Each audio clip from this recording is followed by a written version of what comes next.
applaud you for this bill. For those of us that care about our children, about our schools, about people being able to have jobs, to be able to support those families in creating healthy forests, for your legislation. And also for including my portion with the Healthy Forest Management and Wildfire Prevention Act in the overall package. Revenues from responsible timber harvests on federal lands have long been an important source of funding for rural school communities that have abundant forests, untaxable federal land as well. Since 1908, Colorado and many western states have used the revenues generated from timber contracts to be able to fund education. As much as 25% of the revenues from these contracts went to states and communities in which they originated.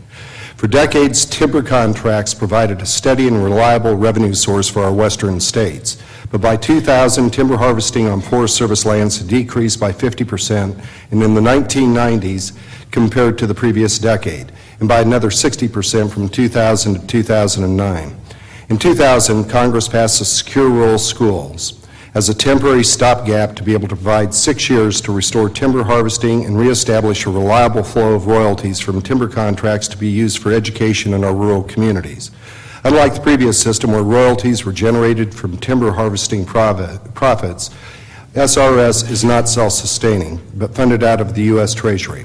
Unfortunately, years of endless environmental litigation and a stagnant federal bureaucracy have resulted in further decline in the timber industry in Colorado and the West, rather than the recovery for which states were hoping.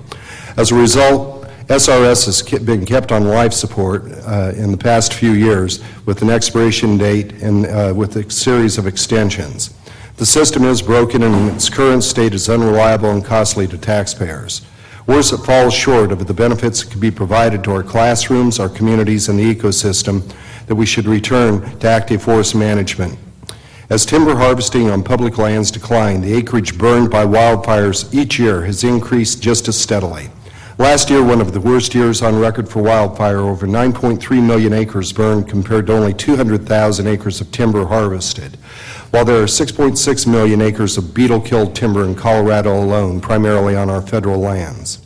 Wildfires changed the landscape of our western states, cost lives, and inflicted lasting damage to watersheds, habitats, and property, not to mention strained our budgets and left long-term economic consequences.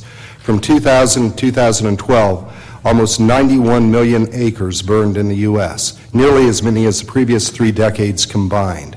The cost of combating these fires is significantly greater than the cost of prevention through active forest management.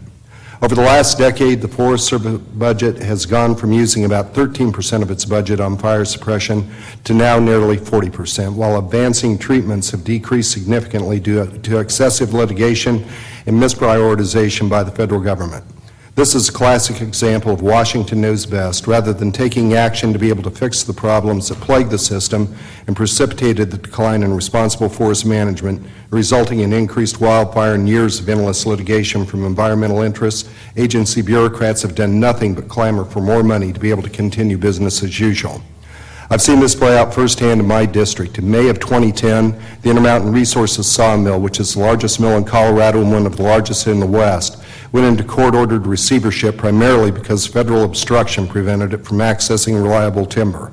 The mill is the primary processor for beetle-killed trees and has $5 million in average annual company payroll and supports up to 250 jobs in Colorado. Not only have we seen a lost opportunity cost in terms of being able to address the hazardous conditions of our forests, but we've lost jobs and needed revenues for education. This is the same story that has played out time and again across the West. The current approach simply isn't working. I'm pleased to have been able to work with my colleagues on this committee, including Chairman Hastings and Representative Paul Gosar, to be able to craft proactive forest management strategies to take immediate action to address the emergencies facing our western forests.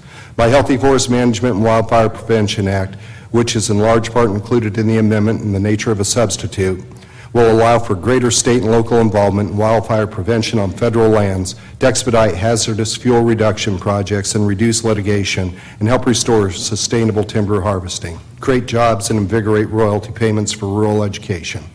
Thank you again, Chairman Hastings, and with that I yield back.